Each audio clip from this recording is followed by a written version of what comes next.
Hey everyone, I am getting ready to interview this really great comedian that I know. Can we do it now? Debbie, can we hurry up and do it now? Carmen, I'm trying to do my intro, not yet. You can do your intro later. I got stuff I gotta do.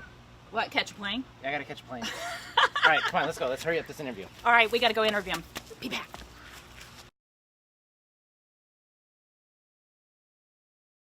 Hi everyone.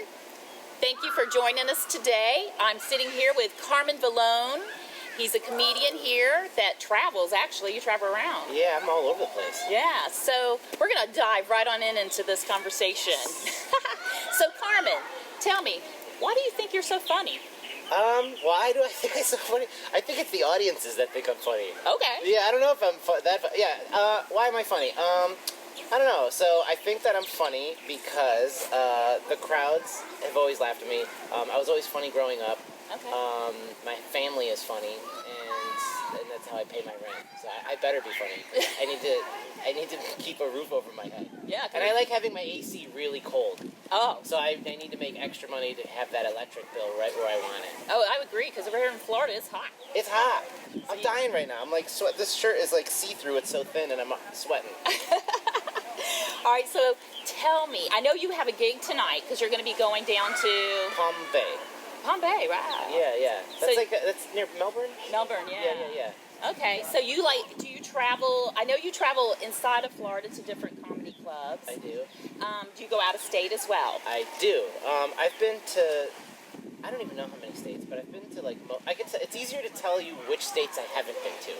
I haven't been to New Mexico, I haven't been to Arizona, those come off the top of my head quick.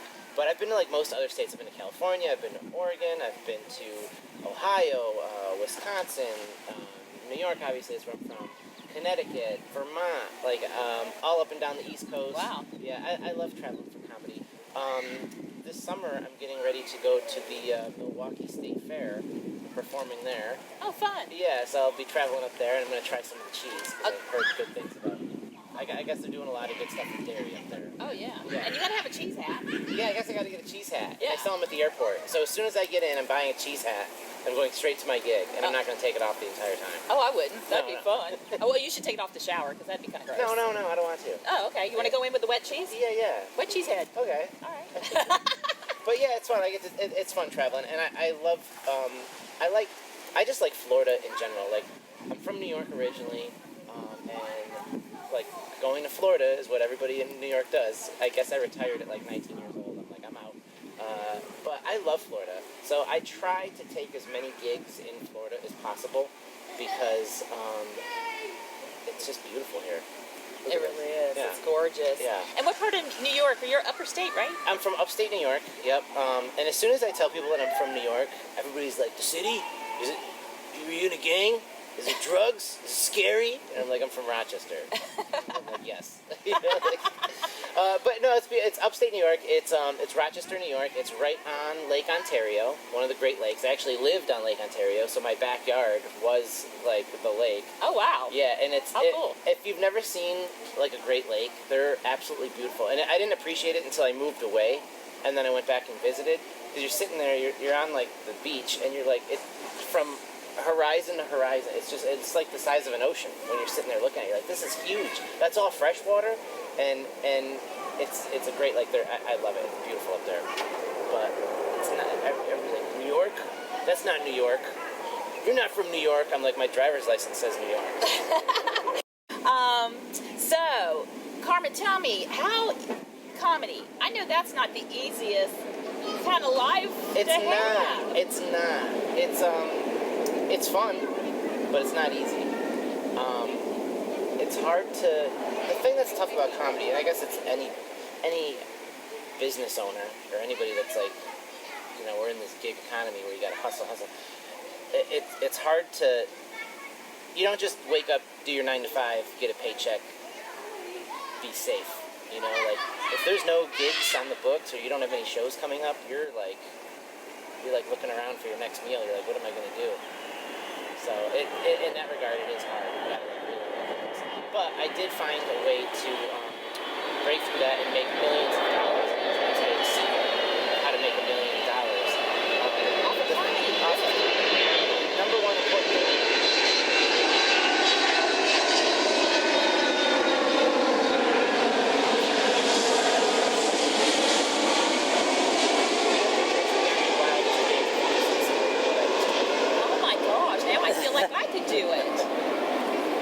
I love it. You are full of great knowledge today.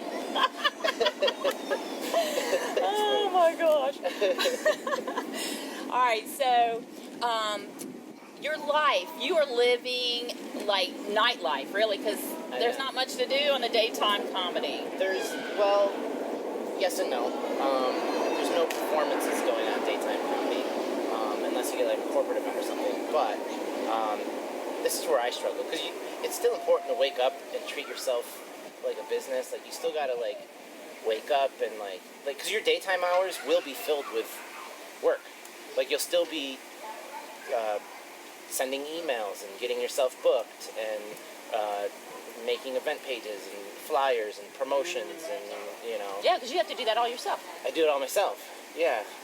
So like that part, there is still a lot of office stuff to do. I always tell people I'm working from home today, but I am. I make a joke about it, but I really am, because you still got to hustle. You still got to like work. You still got to get gigs booked. You got to promote them. Make it all happen. You got to make it all happen, and then you go to the show at night. But once you if you work really hard for 6 months and you got yourself all booked up for a year, 6 months or a year, then you kind of can just coast. You're like, okay, I'm just gonna do my shows at night and make some money. But then after that hits and you haven't been working during the day, then you're like, okay, I need to start waking up early again and sending out emails and calling some of these clubs and getting booked and contracts and blah blah blah. Consistency is what I'm hearing from you. Consistency is such the key, and it's so hard in this because comedy life isn't consistent. You're home for a couple of days. You get back home on Sunday. You get Monday, Tuesday to yourself. Maybe you have a local show on Wednesday. Then you're back out traveling Thursday, Friday, Saturday. Wow. Then Sunday's another day to come home, and then it repeats. But then it's you're going to a different city for that week. So every weekend you're in a different city, and it could get kind of tiring, but it's fun. But the consistency is the travel, but nothing else about it is consistent. You're always in a different bed. You're eating whatever the food is that's around town. You can't. It's hard to build up a workout routine, right. So everything's kind of everything is inconsistent. Inconsistency is the consistency. It sounds like it is in your life. Oh my gosh, or a comedian's life. Yeah, if that makes sense. Oh my gosh. So how long have you been actually pursuing your career as a comedian?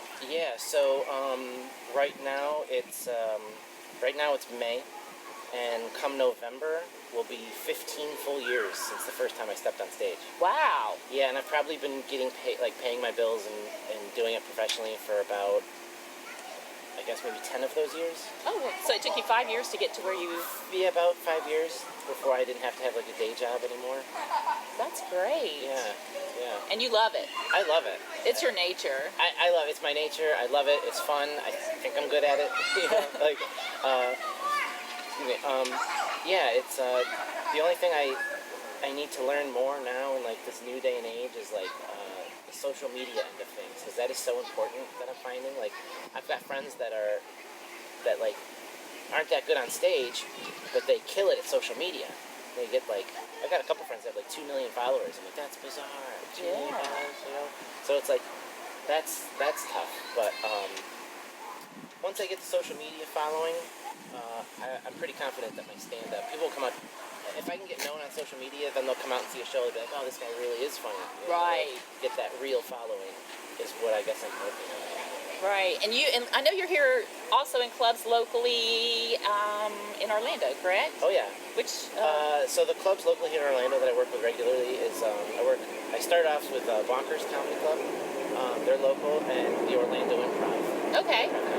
All right, great. Yeah, those are the two staples in Orlando. All right, yeah, I've been to both, so I understand that. For people, young people, or anyone else that's maybe there's someone older who's always wanted to be a comedian, and you're looking to try to make this dream come alive for them. Yeah. What advice do I give? Yeah, what could you share with that? Let's see. So for anybody that's thinking about doing it, I say you just gotta kind of in a way you just gotta go for it. Start off at an open mic. Open mic nights are where anybody can get on stage at an open mic. You sign your name. I never even heard about open mics until I got the job at the club or whatever. But so you find an open mic, go to the go there and watch, see what they do. But anybody can sign up for an open mic. Put your name on the list. You usually get between 3 and 5 minutes to try to be funny, and that's what happens. So you go from there, and then the next question is, well, how do you get better and move up the ladder? Once you start doing well at open mics, consistency. Back to that word, consistency. That's the word that's so important. Like if you're going to these open mics and these little showcases and you're constantly killing, constantly like making the audience die laughing, like they know, okay, every time Carmen goes up there, he's going to do well. They're going to trust you to be part of a professional show. Okay. And so that's kind of like how the ladder works. Like you got to start off at the bottom and then you just work your way up. And then as far as joke structure, joke writing, like what I would do is like I would study comedy. I would watch some of my favorite comedians and like I would break down their act sentence by sentence. Okay, what are they doing? Why? I like to question, why is that funny? Why is something funny? Why are we laughing at that? What's making us laugh? And it's usually like, if it's like a one-liner, it's like when they set it up, you've got an assumption about where it's going, and then they break the assumption and they go the other way. The other thing that's really funny is act outs, when people, they'll set up a scenario or an idea or a premise, and then they act it out and they're doing a character. That would be me. Yeah, and like those are the kinds of things that make me laugh, and like that's what some of the like great comedians do, you know. And so anybody that wants to try it or get into it, that's my advice. Start off an open mic, see what they're doing, write out an act, and just keep trying it and testing it. Because you're not getting any younger, people. All right, you're getting older. Time is ticking. Do you see what time it is? The JetBlue just got here, so you got to get on stage right now. So open mic night, that's something I could do. You could do. Oh, Donna's shaking her head. We're going to put it on the channel. Look at my producer up there shaking her head. No. Maybe we'll get her up there. Oh. Say no. No. I know you have actually worked with some named people, correct? I have, yeah. I've worked with some big names. The name that we were just tossing around before we flipped the cameras on, Joan Rivers. That is so cool. I know. I worked with Joan Rivers, and that was like probably the biggest person that I've worked with, like the highest up. And she was awesome. It was at the Hard Rock Hotel and Casino in Biloxi, Mississippi. Oh, wow. Yeah, I forget how many years ago it was. I mean, obviously, I don't know how long ago she passed away, but it was probably 2 or 3 years before she passed away. And she was great. And talking about professionalism, like, she had us do, like a whole, run-through of, like, our act. Not like the full every single joke, but she'd be like, okay, do your opening act. Okay, then you're going to be up there for however many minutes it was, and then I want you to do your closing bit. Okay, so I do my closing bit, and then she's got the band, and she's got this guy, and we're going through, like, the whole dress rehearsal, which I'd never done in comedy before. I've never gone through, like, a dress rehearsal in stand-up. Yeah. Usually it's just you grab the microphone, you go, and whatever, and, like, maybe a play or a band or something like that would go through a dress rehearsal, but never comedy. But she did dress rehearsal for comedy, and I'm sitting there, I'm looking, I'm like, you know what, this is why she is who she is. She's prepping, she's doing it right, she's preparing herself, she's making sure there's no hiccups or kinks, and it was really inspiring. And then she had these big poster boards lined across the whole front of the stage with all of the topics that she's going to talk about. Oh, so she kept herself on. So she had like her notes. Yeah. But they were real big, they were huge letters. All across the whole front of the stage, and it was like, I was like, man, this lady is prepared. She's not going to mess this up. She can't mess it up. And yeah, so she was probably the biggest act that I've ever worked with. I've also worked with Louis Anderson. Lou Anderson, really? Yeah, I've worked with Louis Anderson. He's awesome. I've worked with Andrew Dice Clay. Another one of my favorites was Gallagher. Oh, yeah, Gallagher. Yeah, because he was the very first comedian I've ever seen live when I was a kid. I was probably like 12 or 13 years old, and my buddy and I, like my neighborhood buddy, we got tickets to go see him through our parents or something. And it was on a school night. And it was like this big fancy theater in Rochester. And like it was like a historic theater. And they had like real like old 100-year-old curtains and chandeliers and everything. And he invented a sledge-o-matic with a hole in the middle. So when he would smash stuff, it would go up. I remember when he used to do those, and people would have something cover them up their front. Yep. And we got hit with tofu, me and my buddy. We Ugh. went back to school the next day, and we were like, we got hit with tofu with Gallagher. We thought it was cool. And then, like, fast forward all these years later, and I got to, like, meet him and work with him and hang out with him, and I was like, this guy's awesome.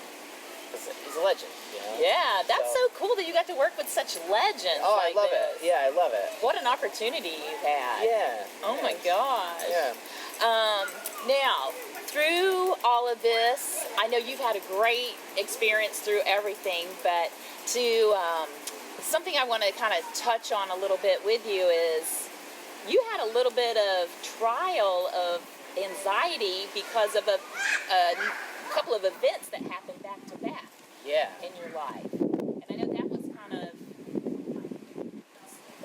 hard. Yeah, it was in the way of your comfort zone of getting you to your comedy shows.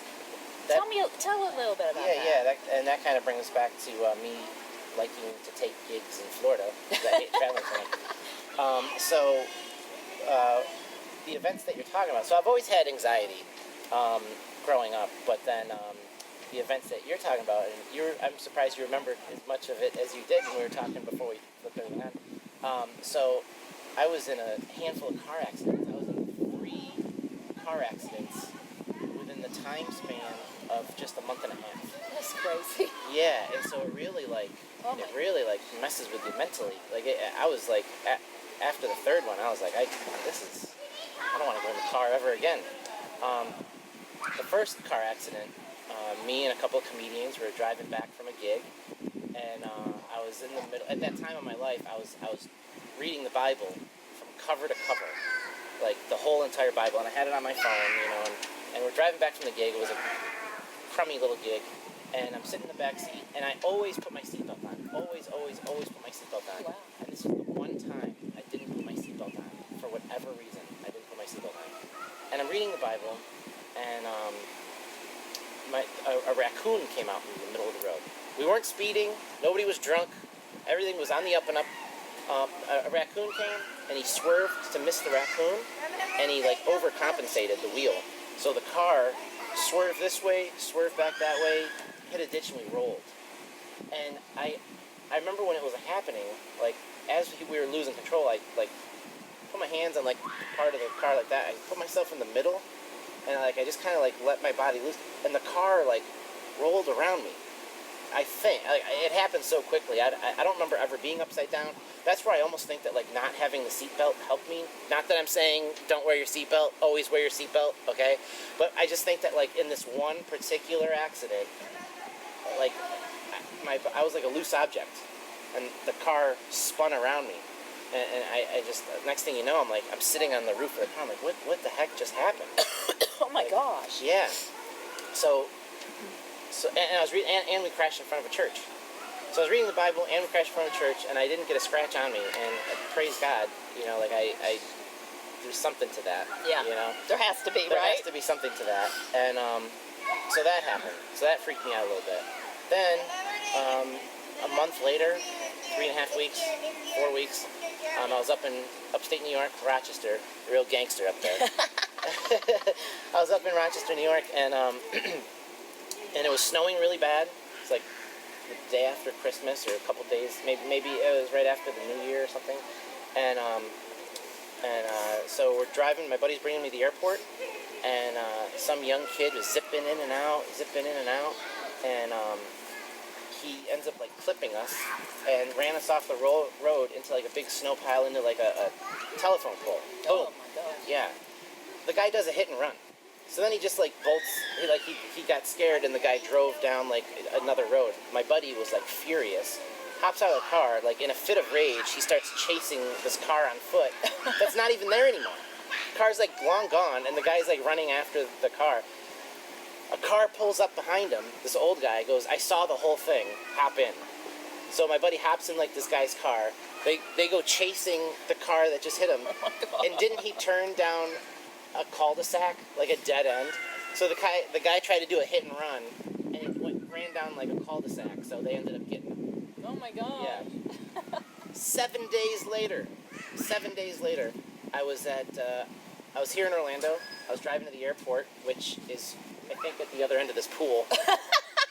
if you haven't seen the airplanes going over. I was going to the airport, and I'm at a red light. I'm just stopped there at a red light. Does anybody want a love bug? So I'm stopped at a red light, and I'm completely dead stop, sitting there. I hear, I look in the mirror, boom. Lady crashes right into the back of my car. Like she wasn't even like, she was obviously looking at her phone or something. Crashed right in the end of my car. That was, yeah, put your phone away. So she crashed in the back of my car. So by that third one, that was like, they were all so close. I was like, what is happening? Yeah. I'm like, am I gonna die in a car accident? And then I started having dreams about dying in car accidents. And then that's what made, going back to the comedy, relating this all back together, that's what made traveling hard.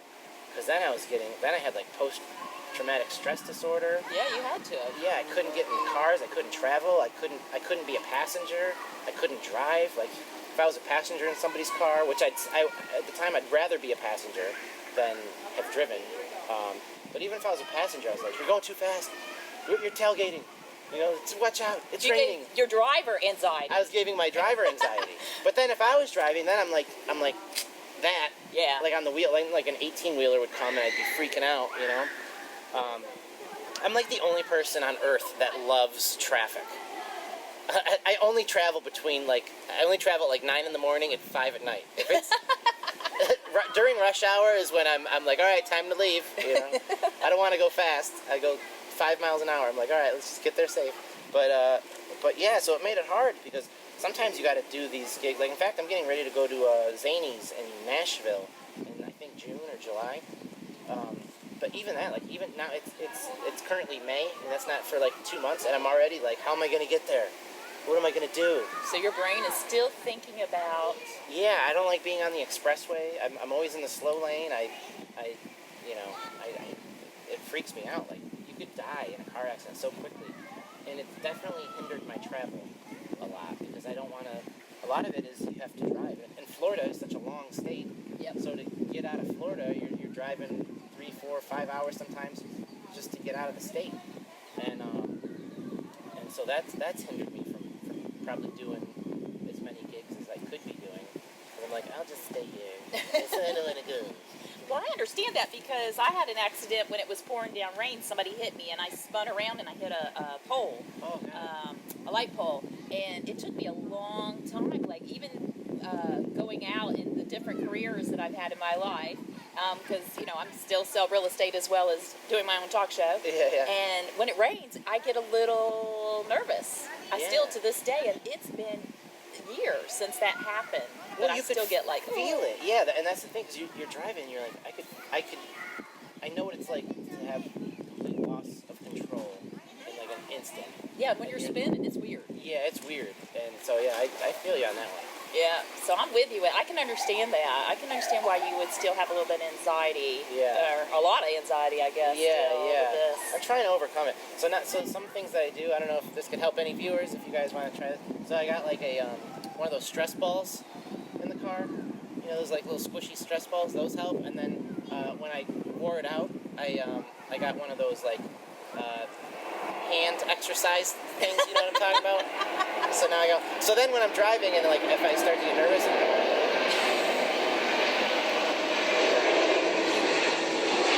damn airplanes.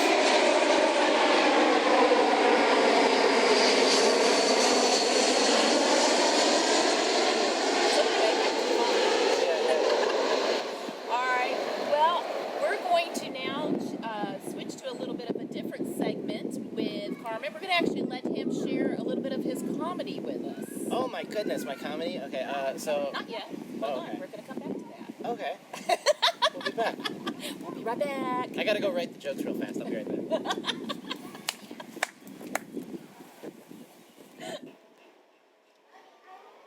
Are we okay here? What? What's wrong? Well, I mean, we're right next to the water. There's no gators around here, is there? Oh, Carmen, there is a gator here. Oh, no. Florida gator. Oh, no. Debbie, I'm getting out of here. That gator's safe. This gator's safe. Okay, yeah. Yeah, because you're not a Seminole, so we're good. Yeah, it's okay. Carmen, I remember when I first met you. Do you remember when you first met me? I do remember when I first met you. A mutual friend of ours, this is funny, a mutual friend of ours had said, I'm going to bring a friend Carmen over. She was dropping something off. We can't remember what it was. Yeah. But she said, I'm going to bring my friend Carmen over. I had been cleaning my house. I had my hair up. I was a hot mess. But the best part was I met Carmen braless. I opened the door, and there stood our mutual friend, Cassie, and next to her was a guy, and I was like, oh my gosh. Carmen is a man. And I had on really short shorts, if you remember, and a t-shirt. I think gator shorts. I think they were gator shorts. Yeah. I pretty much wear those all the time. Yeah. But it was so funny, and I was like, excuse me for one moment, and I had to go in and put a bra. So the rule is never visit me without really letting me know who's coming, because I'm probably going to not have a bra on. Can I come over now? No, I'm just kidding. Yeah, well, she's like, yeah, my friend Carmen, I'm coming over with my friend Carmen. We're in Florida. It's all Spanish people. Of course the Carmen is going to be, okay. That's exactly what I thought. Never thought in a million years that I think it was a guy. Yeah. She expected a flamenco dancer. Yeah, exactly. Yeah. And what I got was a whole different package. All right, so do your comedy. I want everyone to hear. Okay, so some of my latest jokes I've been doing. So we're in Florida. We got Krispy Kreme here. Krispy Kreme are gross. I can only eat like 4 of them. Maybe 5. Maybe 5. I definitely puke after a dozen. We also have Chick-fil-A. Chick-fil-A is in Florida. I do love Chick-fil-A because every time you go there, the place is clean, the employees are competent, the food is delicious. You go to Chick-fil-A with a lunch order for you and everybody you work with, they get that order 100% perfectly correct every time. How come McDonald's messes up every order that goes through the drive-thru, right? I went through a McDonald's drive-thru one time, the guy handed me Burger King. He's like, here you go. What? That'll be $1.39.99. All right. I don't do good in restaurants, though. I'm not, like, hip to, like, a lot of the cool things that are going on. Like, in Orlando, we've got a lot of, like, those ramen noodle soup restaurants that keep popping up. Real trendy ramen noodle soup restaurants, right? My girlfriend's like, we should go to one of these little ramen noodle soup restaurants and get some soup. I was like, that's a great idea. Like, why spend $0.25 on a meal when we could spend like $30 or $40 on the exact same meal? Like, that's, would they put an egg in it? That's great, you know? Like, so I'm sitting there at the table at this ramen noodle place, and I turn to the server. I'm like, excuse me. I'm like, I don't know how to eat soup with chopsticks. You know, she goes, I could bring you guys some forks. So just get us a couple of knives. We'll be on our way. Thank you. And she's like, you want a to-go box? What? When I go out to the restaurants, though, I'll sometimes go out to eat by myself because, again, I've got my daytime hours around. Sometimes you have to make a reservation. I'll put the reservation to the name Pity, just because I want to hear the maitre d' go, pity, party of one, pity, party of one. You know? I'm like, I'm having a pity party of one. Let's go. I also got a story about Netflix. I like Netflix because after a while, like, if you fall asleep, it'll ask you, are you still watching? And if not, it'll cut off. Hulu doesn't care about you like that.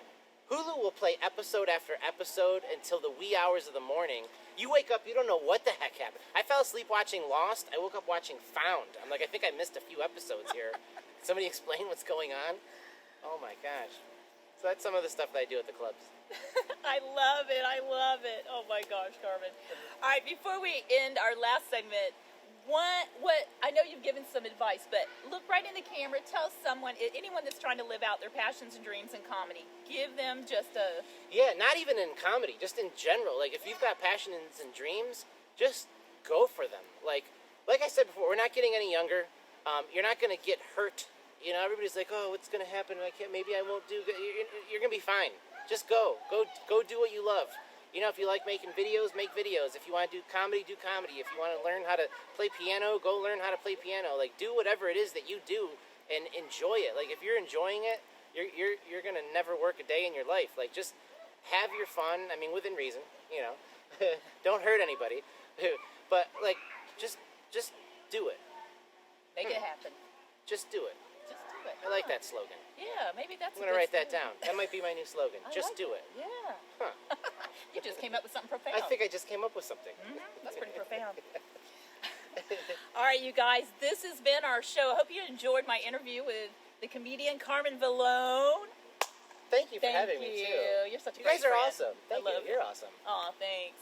And listen, it's never too late to let your light shine. Every single one of us has our own individual way of expression in this world. So go out, live out your dreams and passions, and let that light inside you shine no matter what is going on in this world. And hey, True. you never know. You could be on my show. But I was here first. Peace.